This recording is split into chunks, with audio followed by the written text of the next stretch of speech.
Hey guys, Bryan Buhr with Berkshire Hathaway, and welcome to this edition of What Am I Signing?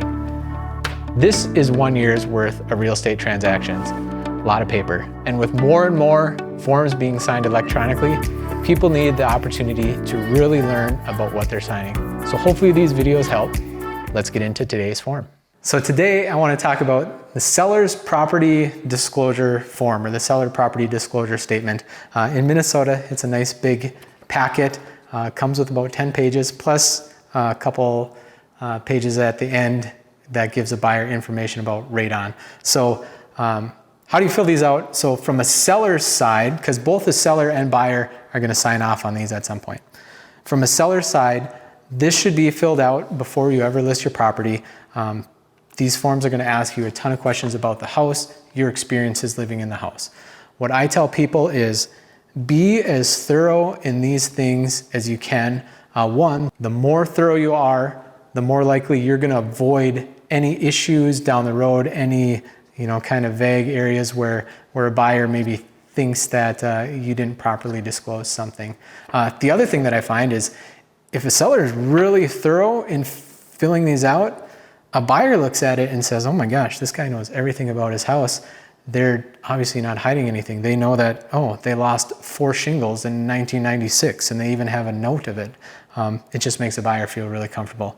Now, granted, you can only disclose what you know. There's going to be questions here from time to time that a homeowner honestly doesn't even know. I say don't leave those items blank. Just write unknown, so there's no questions that way.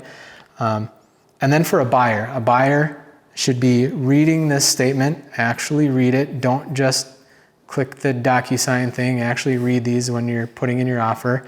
And the big thing why a buyer really needs to go through these, this is the seller telling you, hey, here's the issues of my house. Here's what's happened over the last 5 to 10 years that I've lived here. When a buyer does their inspection, if they find issues that are already on this disclosure form, it's going to be really hard to convince a seller that they should be making those repairs for you, because the seller said, yeah, hey, I told you that I lost my 4 shingles in 1996 and I put it on the form and you signed on it. So hopefully that makes sense.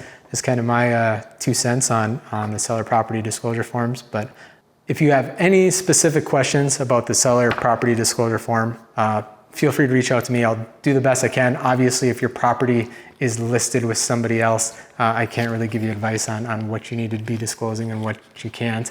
My advice is disclose everything that you can. If you're a buyer, obviously, make sure you read these, and hopefully you guys find this information useful, and we'll talk to you soon.